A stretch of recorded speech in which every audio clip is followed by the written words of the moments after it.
Hi everyone, Queeveen here from the comfort of my kitchen.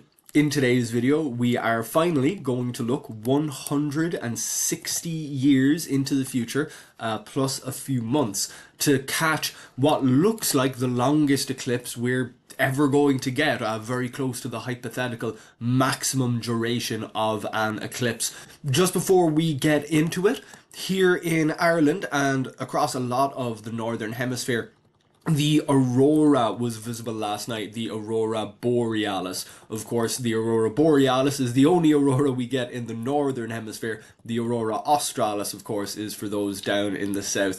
Unfortunately, due to a combination of cloud cover and light pollution, I didn't get to see the aurora last night, but it was visible over all of Ireland and huge stretches of Europe. In fact, the aurora that was visible last night was visible as south as Greece down in the Mediterranean, which is very, very far south for an aurora to be visible. Of course, aurorae normally aren't even visible as far south as Ireland. You usually need to be much further north in places like Iceland, Norway. But thanks to the powerful solar flare that was released by the sun, we did get to see aurorae as far south as here in Ireland and other areas in Europe. As usual, for these far future eclipses, really for any eclipses, we need to be very accurate as to where we're looking from. The very maximum of the eclipse is only going to occur in a reasonably small area. So I've estimated, based on the maps I've seen, roughly where I should be. And we're close, but we're definitely a few degrees off here. We're only getting 86% obscuration. So rather than hopping around, as I have a tendency to do, using these little hints, we're 500 kilometers away from the azimuth, 12 and a bit degrees away from where the eclipse is best. Rather than hopping around and trying to locate the best location for the eclipse, I'm going to enter the coordinates for the maximum of the eclipse, the actual latitude and longitude necessary to get the best view. So we are a few degrees off here in the north. We are north still of the equator. We're a little bit closer when it comes to west versus east. Just a degree off, a degree and a bit. So this should do it. And we're very close. We'll need to move through time a little bit. There we go. And looking at this eclipse, perfect. 7 minutes and 29 seconds. So the eclipse that we took a look at back in minus 700, hundreds of years ago, it also ran for 7 minutes and about 25 seconds. So not quite as long as this eclipse, which is a whole minute longer than the eclipse of the century we have coming up next year. Of course, if you've been following along with this channel, you know that we already had a solar eclipse in 2009 that was a couple of seconds longer than the eclipse coming up in 2027. This eclipse is even longer and very close to the longest we could possibly get. So if we take a look, well, we'll have to click on the moon, which means we will have to move it off the face of the sun. And here we go. Here the moon. We are looking at the moon and we are 351,000 kilometers away. The moon is very, very close to perigee, its closest position to the Earth. The Earth is very close to aphelion, our furthest position from the sun. So just like the other extreme eclipses, just like the eclipse in 2027, these factors are lining up. We have the moon at its closest to us, appearing its largest, and the sun at its furthest from us, appearing its smallest. Now this ideal location, the best place to see the eclipse, we're out in the ocean. However, the path of the eclipse does travel over South America. So even though this is the maximum location of the eclipse will be visible as a total eclipse from some other locations. So we've moved back onto the continent of South America. This isn't quite a total eclipse, but that's okay. We can move just a little bit. We're only a few, here we go. We're only a few kilometers, a few hundred kilometers off the best part of the eclipse. But we're not looking for the best part of the eclipse. We're just looking for somewhere else where this eclipse is going to be visible as a total eclipse. So we'll shift things around just a little bit.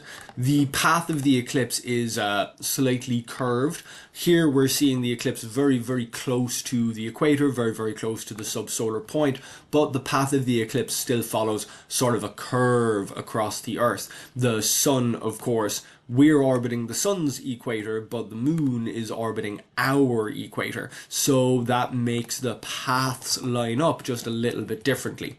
It looks like it's going to be tricky to get the total eclipse to actually occur, to look total from anywhere other than its absolute best point, which is unfortunate because these eclipses do extend over an area. But we will hunt around just a little bit more in case we can get it up to perfect. As you can see, a very good partial eclipse at least is going to be visible over large areas of South America, again over 100 years into the future. But despite the fact that we're looking so far into the future, this eclipse is particularly impressive. This eclipse is longer than any other eclipse that we're going to get. Of course, it's not the longest eclipse we're going to get this century because it's not occurring this century. So because it's not occurring this century, our eclipse in 2027, it's not competing with this eclipse. So as you can see here, the amount of the sun that is visible is slowly going down as we keep drifting towards the we're drifting east, or we're drifting further west, I guess. Here we can see that the amount of sun being obscured is changing. It is slowly getting smaller.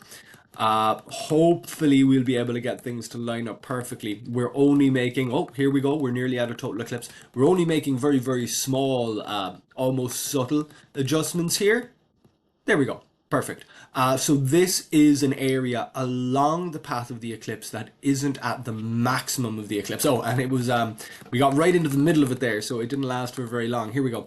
We're getting 6 minutes and 44 seconds. So this eclipse is longer than our eclipse of the century, even when you're observing it from less than ideal conditions. And when I say less than ideal conditions, I mean when you're not directly under the shadow of the sun. It's not the perfect place to observe it.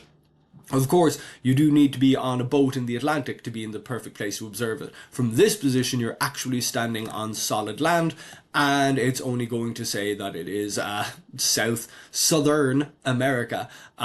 You may recognize some of these, so Guyana, Bolivia, around that area of South America. The path of the eclipse kind of arcs across the top of Southern America, still in the northern hemisphere, so it is only going to be visible for a reasonably small location on solid land, but for an incredible length of time. It is the longest eclipse that we're probably ever going to get. Eclipses can't get much longer than this. It is pretty much perfect. Even more perfect, well, a whole minute more perfect than the eclipse of the century that we're going to be getting this year. So that is the eclipse. I've wanted to show it for quite a while, this very, very long eclipse that really, really beats out our eclipse of the century and is still visible in the future. Of course, the other eclipse that beats out our eclipse of the century was visible in the very distant past. And then, of course, just barely beating out our eclipse of the century was the other long eclipse this century, which everyone seems to have conveniently forgotten about. Thankfully, we have plenty more eclipses this year as well, including an annular eclipse that's coming up just in February. Speaking of things that are up after a couple of technical difficulties, there is now a new video on Queeveen's other content, my second YouTube channel, and there is an Irish language video talking about various comets that are leaving our solar system forever this month, or are visible this month and will be leaving our solar system forever when they eventually get to the edge. That video is now up after a little bit of technical difficulties. It does have English subtitles, so you can still enjoy it even if you aren't a fluent Irish speaker.